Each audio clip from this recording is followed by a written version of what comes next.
ರೇಣುಕಾಸ್ವಾಮಿ ಕೊಲೆ ಆರೋಪಿ ದರ್ಶನ್ ಸಹ ಕೈದಿಗಳಿಗೆ ಚಿತ್ರಹಿಂಸೆ ಕೊಡುತ್ತಿದ್ದಾರೆ ಎನ್ನುವಂತ ಆರೋಪ ಕೇಳಿಬಂದಿದೆ. ತಮ್ಮ ಸೆಲ್ನಲ್ಲಿರುವಂತಹ ಅನುಕುಮಾರ್, ಜಗ್ಗಾ, ನಾಗರಾಜ್, ಪ್ರದೋಷ್, ಲಕ್ಷ್ಮಣ್ಗೆ ಕಿರುಕುಳ ನೀಡುತ್ತಿದ್ದಾರಂತೆ.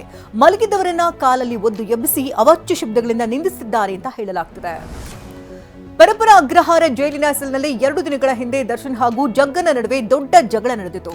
ಕಿತ್ತಾಟ ಜೋರಾಗ್ತಾ ಇದ್ದಂತೆ ಜೈಲಧಿಕಾರಿಗಳು ಜಗಳ ಬಿಡಿಸಿದರು. ದರ್ಶನ್ ಕಿರುಕುಳದಿಂದ ನೊಂದಿರುವಂತಹ ಅನುಕುಮಾರ್, ಜಗದೀಶ್ ಚಿತ್ರದುರ್ಗ ಜೈಲಿಗೆ ಶಿಫ್ಟ್ ಮಾಡುವಂತೆ ಮನವಿ ಮಾಡಿದ್ದಾರೆ.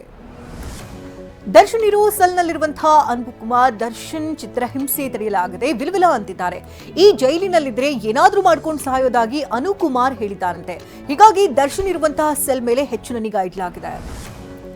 ಜೈಲಿನ ಕಟ್ಟುನಿಟ್ಟಿನ ನಿಯಮಗಳಿಂದ ದರ್ಶನ್ ಸ್ಥಿಮಿತ ಕಳೆದುಕೊಂಡಿದ್ದಾರೆ ಅಂತ ತಿಳಿದು ಬಂದಿದೆ. ಸರತಿಯಲ್ಲಿ ನಿಂತು ಊಟ ತೆಗೆದುಕೊಂಡು ಬರಬೇಕು, ಒಳಗಿನ ಶೌಚಾಲಯ ಕೂಡ ತಾನೇ ಕ್ಲೀನ್ ಮಾಡಬೇಕು. ಇದರಿಂದ ದರ್ಶನ್ ಮಾನಸಿಕ ಸ್ಥಿಮಿತ ಕಳೆದುಕೊಂಡಿದ್ದಾರೆ ಅಂತ ಹೇಳಲಾಗ್ತಿದೆ. ಮಲಯಾಳಂ ನಟ ದಿಲೀಪ್ಗೆ ಬಿಗ್ ರಿಲೀಫ್ ಸಿಕ್ಕಿದೆ. 2019ರ ನಟಿ ಅಪಹರಣ ಅತ್ಯಾಚಾರ ಪ್ರಕರಣದಲ್ಲಿ ದಿಲೀಪ್ ಅವರನ್ನ ಖುಲಾಸೆಗೊಳಿಸಿ ಎರ್ನಾಕುಲಂ ಕೋರ್ಟ್ ತೀರ್ಪು ನೀಡಿದೆ. 6 ಆರೋಪಿಗಳನ್ನು ತಪ್ಪಿತಸ್ಥರು ಅಂತ ಆದೇಶ ನೀಡಿದೆ. ಡಿಸೆಂಬರ್ 12ರಂದು ಶಿಕ್ಷೆ ಪ್ರಮಾಣ ಪ್ರಕಟಿಸಲಾಗಿದೆ.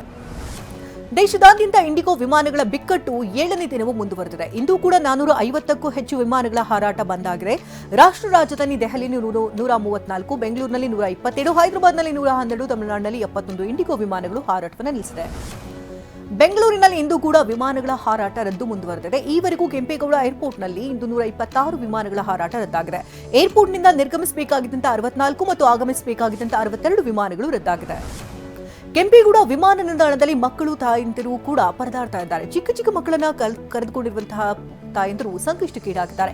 ಮಕ್ಕಳಿಗೆ ಹಾಲು ಉಣಿಸೋದಕ್ಕೆ, ಊಟ ತಿನ್ನಿಸೋದಕ್ಕೆ ಜಾಗವಿಲ್ಲದೆ ಹೈರಾಣಾಗ್ತಿದ್ದಾರೆ. ಬೆಂಗಳೂರಿನಲ್ಲಿ ವಿಂಗ್ ಕಮಾಂಡರ್ಗೂ ವಿಮಾನ ಹಾರಾಟದ ರದ್ದು ಬಿಸಿ ತಟ್ಟಿದೆ. ತಡರಾತ್ರಿ 12 ಗಂಟೆಯಿಂದ ಬೆಳಗ್ಗೆ 6 ಗಂಟೆವರೆಗೂ ಚಳಿಗಾಳಿಯಲ್ಲಿ ಒದ್ದಾಡಿದೆ. ಕೂರಲು ಸಹ ಸರಿಯಾದಂತಹ ಜಾಗವಿಲ್ಲ ಅಂತ ಬೇಸರ ಹೊರಹಾಕಿದ್ದಾರೆ. ತೆಲುಗು ಬಿಗ್ ಬಾಸ್ ಸ್ಪರ್ಧೆ ನಿಖಿಲ್ ನಾಯರ್ಗೂ ಇಂಡಿಗೋ ವಿಮಾನ ವಿಳಂಬ ಬಿಸಿ ತಟ್ಟಿದೆ. ಹೈದರಾಬಾದ್ಗೆ ತೆರಳಲು ಬಂದಿದ್ದ ನಿಖಿಲ್ ನಾಯರ್ ಕೂಡ ಕ್ಯೂನಲ್ಲಿ ನಿಂತು ಪರದಾಡಿದ್ರು. ಇಂಡಿಗೋ ಏರ್ಲೈನ್ಸ್ ವಿರುದ್ಧ ಅಸಮಾಧಾನ ಹೊರಹಾಕಿದ್ರು. ಕೊಪ್ಪಳದಲ್ಲಿ ಪ್ರೀ ವೆಡ್ಡಿಂಗ್ ಶೂಟ್ಗೆ ಹೋಗಿದಂತ ಜೋಡಿ ದಾರುಣ ಸಾವು ಕಂಡಿದ್ದಾರೆ. ಗಂಗಾವತಿ ತಾಲೂಕಿನ ಬಣಗಲ್ ಗ್ರಾಮದಲ್ಲಿ ಬೈಕ್ಗೆ ಲಾರಿ ಡಿಕ್ಕಿ ಹೊಡೆದು ಹಸಮಣೆ ಇರಬೇಕಾಗಿದ್ದಂತ ಜೋಡಿ ಸಾವನ್ನಪ್ಪಿದೆ. ಡಿಸೆಂಬರ್ 21ಕ್ಕೆ ಮೃತ ಕವಿತಾ ಕರಿಯಪ್ಪ ಮದುವೆ ನಿಗದಿಯಾಗಿತ್ತು. ಕೊಪ್ಪಳದಲ್ಲಿ ಸಂಭವಿಸಿದ ಅಪಘಾತದಲ್ಲಿ ಸಾವನ್ನಪ್ಪಿದವರ ಸಂಬಂಧಿಕರ ಆಕ್ರಂದನ ಮುಗಿಲು ಮುಟ್ಟಿದೆ. ಗಂಗಾವತಿ ತಾಲೂಕು ಉಪವಿಭಾಗ ಆಸ್ಪತ್ರೆ ಮುಂದೆ ಕಣ್ಣೀರು ಹಾಕ್ತಿದ್ದಾರೆ. ಮೃತ ಕರಿಯಪ್ಪ, ಕವಿತಾ ಪಂಪಾ ಸರೋವರ ಹೊಸಪೇಟೆಯಲ್ಲಿ ಪ್ರೀ ವೆಡ್ಡಿಂಗ್ ಶೂಟ್ಗೆ ಹೋಗಿದ್ರು. ಮೈಸೂರಿನಲ್ಲಿ ಉದ್ಯಮಿ ಅಪಹರಣ ಮಾಡಿದಂತಹ 4 ಆರೋಪಿಗಳನ್ನು ಬಂಧಿಸಲಾಗಿದೆ. ಸಂತೋಷ್, ಅಭಿಷೇಕ್, ಪ್ರಜ್ವಲ್, ದರ್ಶನ್ ಎಂಬುವರನ್ನ ದಸ್ತಗಿರಿ ಮಾಡಲಾಗಿದೆ. ಮತ್ತೊಬ್ಬ ಆರೋಪಿ ಪ್ರೀತಂಗಾಗಿ ಶೋಧ ನಡೆಸಲಾಗ್ತಾ ಇದೆ. ಶನಿವಾರ ರಾತ್ರಿ ಉದ್ಯಮಿ ಲೋಕೇಶ್ನನ್ನ ಕಿಡ್ನಾಪ್ ಮಾಡಲಾಗಿತ್ತು. 50 ಲಕ್ಷಕ್ಕೆ ಬೇಡಿಕೆ ಇಡಲಾಗಿತ್ತು.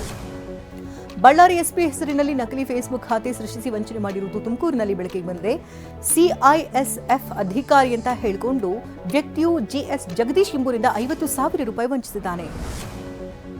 ಬೆಂಗಳೂರು ಜಿಲ್ಲೆಯ ಆನೇಕಲ್ನಲ್ಲಿ ನಡು ರಸ್ತೆಯಲ್ಲಿ ಕಾರು ಹೊತ್ತಿ ಉರಿದಿದೆ. ಹೊಸೂರು ರಸ್ತೆಯ ಚಂದಾಪುರದಲ್ಲಿ ರಾತ್ರಿ 12 ಗಂಟೆ ಸುಮಾರಿಗೆ ಘಟನೆ ನಡೆದಿದೆ. ಇನ್ನು ಕಾರಿನಲ್ಲಿ ಪ್ರಯಾಣ ಮಾಡ್ತಾ ಇದ್ದಂತಹ 8 ಮಂದಿಗೆ ಯಾವುದೇ ಪ್ರಾಣಾಪಾಯ ಆಗಿಲ್ಲ.